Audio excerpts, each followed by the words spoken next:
बिस्मिल्लाहिर्रहमानिर्रहीम।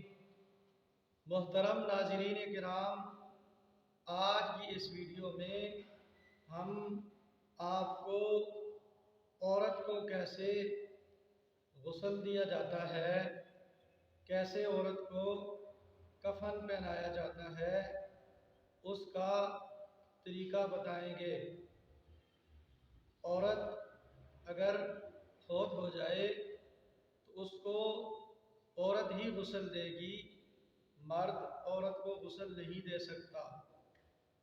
हत्ता कि अगर कोई और मर्द नहीं है औरत को गुस्ल देने वाला, सिर्फ उसका खावन है, तो खावन भी अपनी बीवी को गुस्ल नहीं दे सकता, इसलिए कि जूँ ही इसकी बीवी मरी है, इसका निकाह उससे टूट गया है।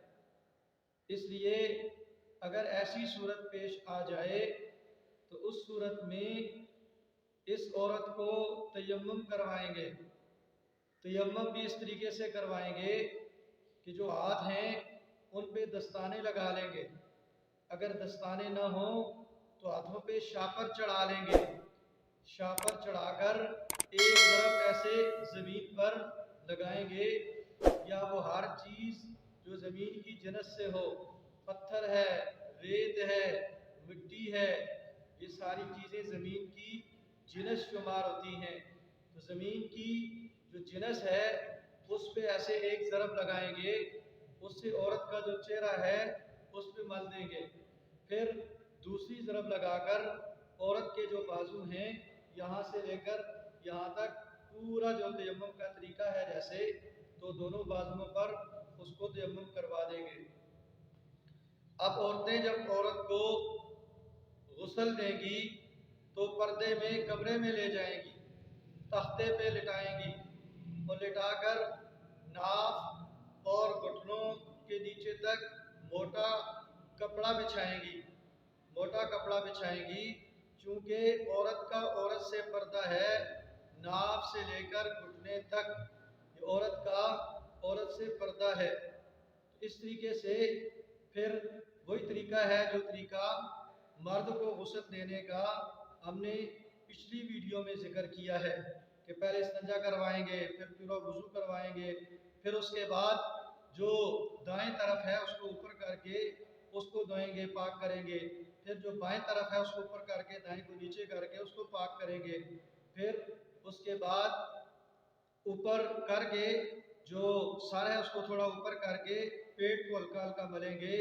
अगर कोई गंदगी निकल आती है उसको पानी से साफ कर देंगे, धो देंगे।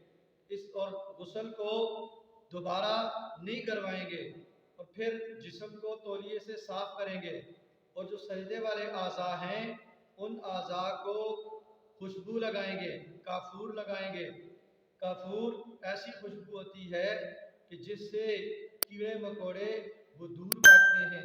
चूँकि इस मर्द ने, इस औरत ने अब कब्र में जाना है, वहाँ इसका पाला कीड़ों के साथ पड़ेगा, इसलिए हुक्म है कि खुशबू लगाई जाए कफन को भी। साथ साथ जो सजदे वाले आज़ा हैं, पेशानी है, नाक है, दो हाथ हैं, दो घुटने हैं, दो पाँव हैं, इन सब पे काफूर लगानी है, खुशबू लगानी है।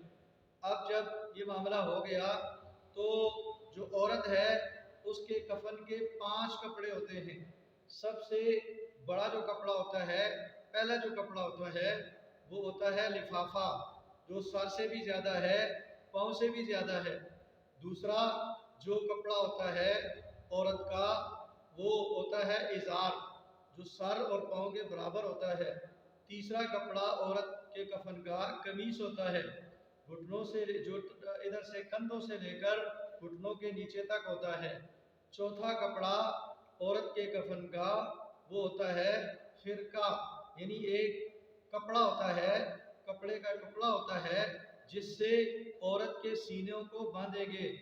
और इसी तरीके से एक और 5वां कपड़ा होता है औरत के कफन का, उसको खिमार कहते हैं, ओढ़नी कहते हैं, जिससे औरत के जो बाल हैं उनको ढकेंगे।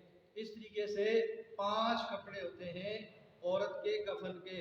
तो सबसे पहले हम 3 पटके नीचे बिछाएंगे, एक पाँव की तरफ, एक दरमियान में और एक सर की तरफ। उसके बाद जो लिफाफा है उसको हम बिछाएंगे, फिर उसके बाद इज़ार को बिछाएंगे, फिर उसके बाद हम ऐसा मामला करेंगे कि सबसे पहले हम औरत को उसके जो सीने हैं उनको हम बांधेंगे सीना बंद के साथ।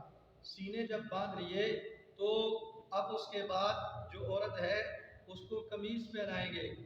कमीज जब पहना ली, अब उसके बाद जो औरत के बाल हैं उन बालों को ओढ़नी के साथ हम लपेट कर, इस तरफ वाले बाल ऐसे सीने पे आ जाएंगे, इस तरफ वाले बाल इस सीने पे आ जाएंगे।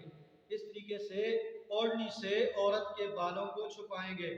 फिर उसके बाद जो इज़ार है पहले बाएं तरफ से लपेटेंगे उसके जिस्म पर, फिर दाएं तरफ से उसके जिस्म पर लपेटेंगे। और इसी तरीके से जो उसके बाद फिर लिफाफा है कि पहले बाएं तरफ से औरत के जिस्म पर लपेटेंगे और फिर दाएं तरफ से औरत के जिस्म पर लपेटेंगे, और फिर जो पटका था उससे हम औरत का जो जिस्म है उसको हम बांध देंगे। तो बाज़ इलाकों में ये रवाज किया जाता है, अपनी तरफ से काम किया जाता है। अगर कोई औरत मर गई है, ऐसी औरत मरी है कि जवान है, कुंवारी फौत हुई है, शादी उसकी नहीं हुई, औरतें क्या करती हैं कि उसको दुल्हन बनाती हैं, दुल्हनों वाला जोड़ा उसको पहनाती हैं, उसको मेहंदी लगवाती हैं, उसको मेकअप करवाती हैं। तो ये सारी बातें खिलाफ शरअ हैं। इसी तरीके से बाज़ लोग जो कफन होता है उस पर लिखाई करते हैं, कलमा लिख दिया, कोई सूरत लिख दी।